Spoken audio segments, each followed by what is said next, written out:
আসসালামু আলাইকুম। বিশ্ব সংবাদে স্বাগত জানাচ্ছি আমি উম্মে সুরায়া। ইউক্রেনের রাজধানী কিয়েভে ব্যাপক ড্রোন ও মিসাইল হামলা চালিয়েছে রাশিয়া।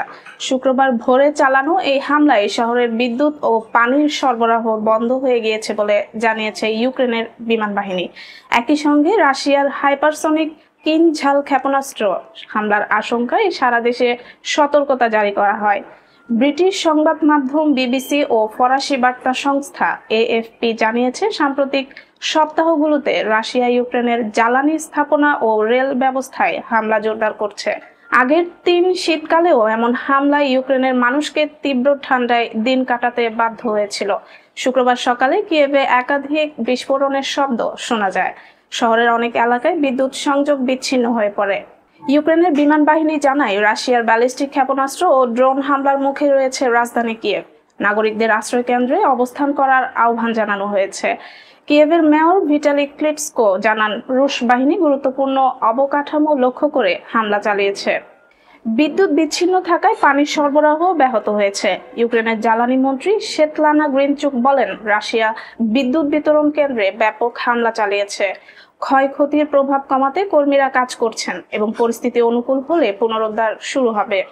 দক্ষিণ পূর্বাঞ্চলীয় জাপোরিজিয়া অঞ্চলে রাশিয়া অন্তত 7টি ড্রোন হামলা চালায়। এতে 7 বছর বয়সী এক শিশু নিহত হয় এবং অন্তত 3 জন আহত হন বলে জানিয়েছেন আঞ্চলিক প্রশাসনের প্রধান ইভান ফেডোরভ।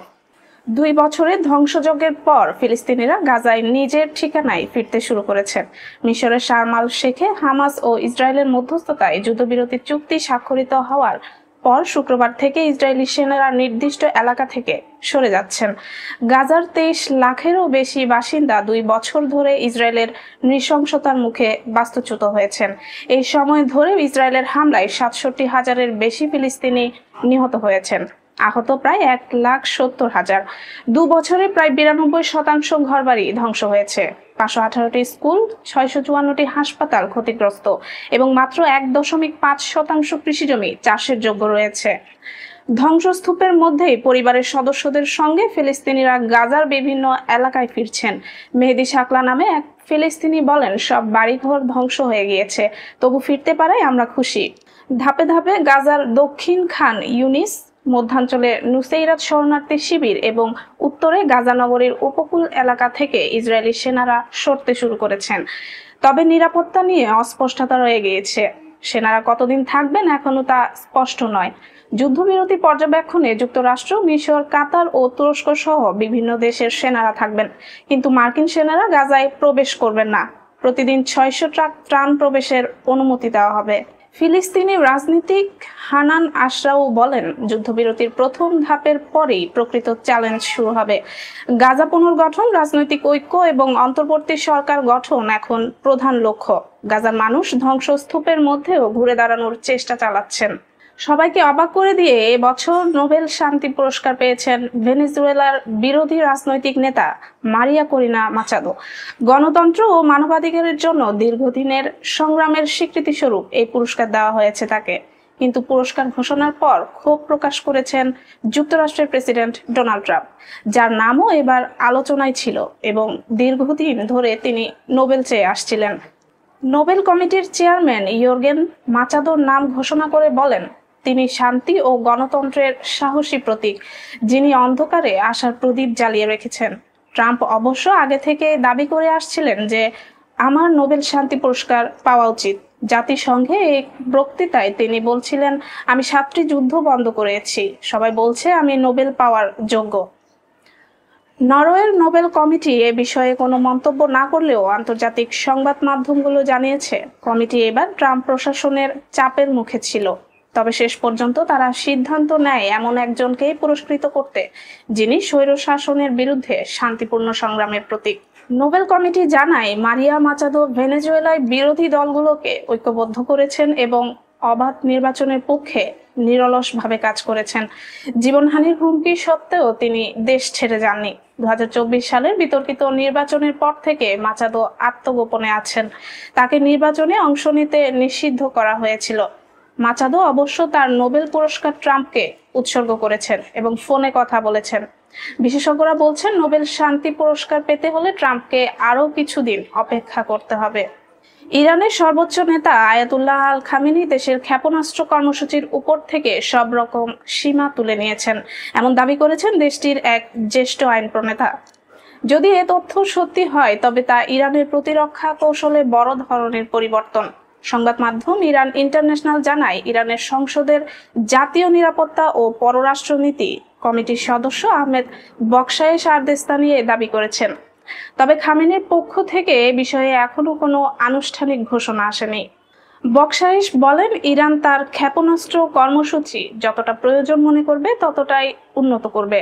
তার মতে, আগে খামেনি ক্ষেপণাস্ত্রের পাল্লা 2200 কিলোমিটারে সীমিত রাখার নির্দেশ দিয়েছিলেন, কিন্তু এখন সেই সীমাবদ্ধতা তুলে নেওয়া হয়েছে।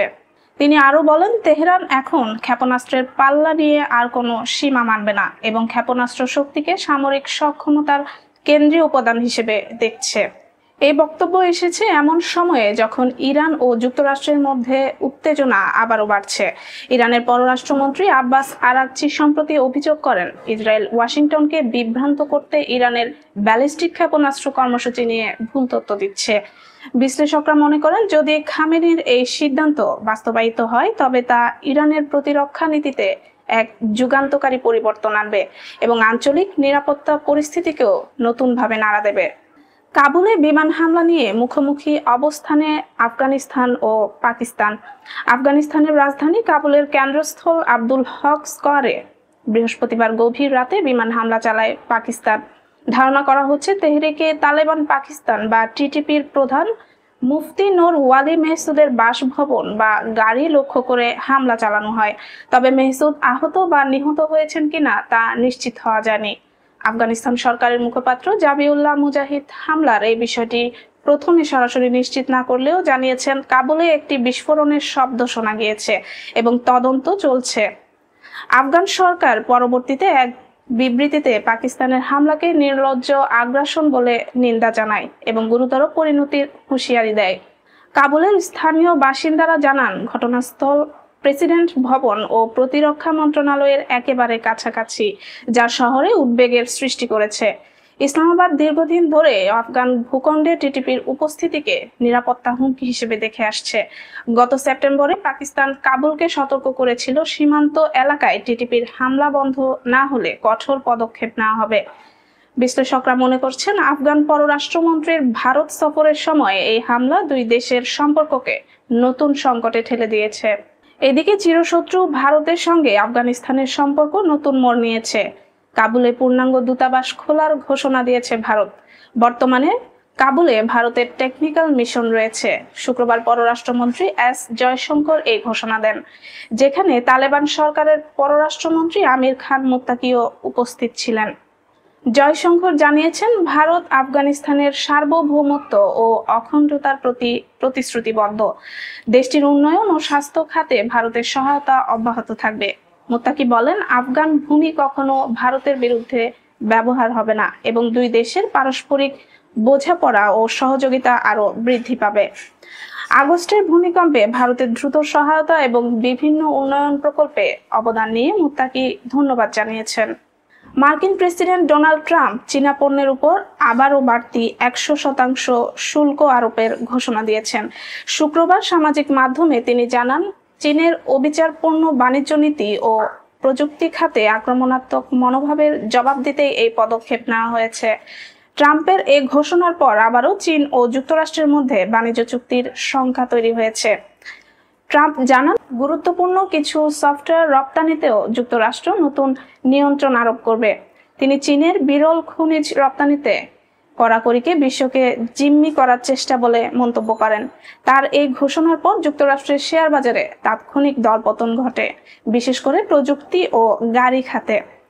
বিশ্লেষকেরা বলছেন, চীনের বিরল খনিজ রপ্তানিতে সীমাবদ্ধতা আর ট্রাম্পের পাল্টা শুল্ক দুই পরাশক্তির মধ্যে নতুন বাণিজ্য যুদ্ধেরই ইঙ্গিত দিচ্ছে।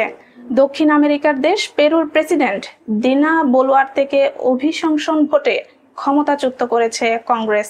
বৃহস্পতিবার রাতে অনুষ্ঠিত ভোটে 130 সদস্যের মধ্যে 124 জন তার অপসারণের পক্ষে ভোট দেন। সহিংস অপরাধ ও সরকার বিরোধী ক্ষোভের মধ্যে এই সিদ্ধান্ত নেওয়া হয়।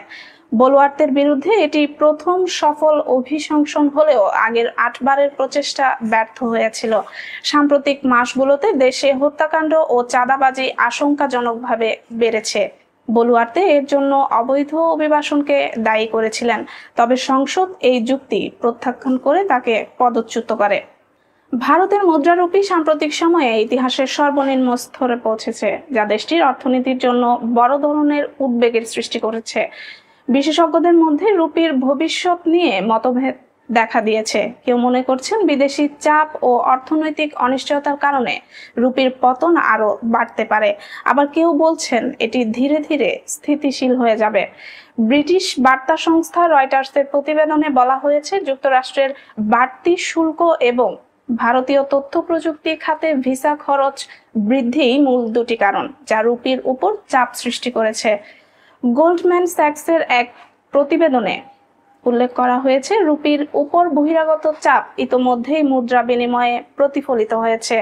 ব্যাংকটি রুপিকে অবমূল্যায়িত অবস্থায় চিহ্নিত করেছে এবং বর্তমান পরিস্থিতি তুলনা করা হয়েছে মুষলধারে মৌসুমী বৃষ্টির সঙ্গে। চলতি বছরের শুরু থেকে রুপি ডলারের বিপরীতে প্রায় 3.7% হ্রাস পেয়েছে। শুক্রবার লেনদেন হয়েছে প্রতি ডলারে 88.78 রুপি। তবে ব্যাংক অফ আমেরিকা গ্লোবাল রিসার্চের বিশ্লেষণে বলা হয়েছে, বর্তমান অবস্থায় রুপি বিনিয়োগকারীদের কাছে আকর্ষণীয় হয়ে উঠেছে। তারা পূর্বাভাস দিয়েছে 2025 সালের শেষ নাগাদ রুপির মান প্রতি ডলারে 86 রুপির কাছাকাছি ফিরে আসতে পারে। অবশ্য সব বিশ্লেষক এতটা আশাবাদী নন। এইচএসবিসির এশীয় মুদ্রা বিশেষজ্ঞ জয়িচিও জানিয়েছেন, যুক্তরাষ্ট্র ভারত বাণিজ্য আলোচনায় অগ্রগতি না হলে রুপির উপর চাপ আরও বাড়বে। যুক্তরাষ্ট্র যদি ভারতীয় পণ্যের উপর শুল্ক হ্রাস না করে, তবে রুপির মান আরও নিচে নামতে পারে, যা 87 রুপিরও নিচে যেতে পারে। জাপানের এমইউএফজি ব্যাংক সতর্ক করেছে, যুক্তরাষ্ট্রের উচ্চ শুল্ক নীতি অব্যাহত থাকলে ভারতের মোট দেশজ উৎপাদন জিডিপির প্রায় 1% হ্রাস পেতে পারে এবং বিদেশি মূলধনের প্রবাহ কমে যেতে পারে। বিশ্লেষকদের মতে রুপির ভবিষ্যৎ মূলত নির্ভর করছে যুক্তরাষ্ট্রের বাণিজ্য নীতি ও আন্তর্জাতিক অর্থনৈতিক চাপের উপর। অভ্যন্তরীণ অর্থনৈতিক প্রবৃদ্ধি তুলনামূলকভাবে দৃঢ় থাকা সত্ত্বেও বাণিজ্যিক অস্থিরতা, বিদেশি বিনিয়োগ স্থবিরতা এবং দুর্বল বাণিজ্য প্রবাহ রুপিকে অস্থিতিশীল অবস্থায় রাখছে। ফলে বিনিয়োগকারী ও ব্যবসায়ীদের জন্য এটি একটি জটিল ও উদ্বেগজনক পরিস্থিতি। বিশ্ব সংবাদ আজ এখানেই শেষ করছি। আপডেট সংবাদ পেতে সাবস্ক্রাইব করুন বিডি আউটলুক।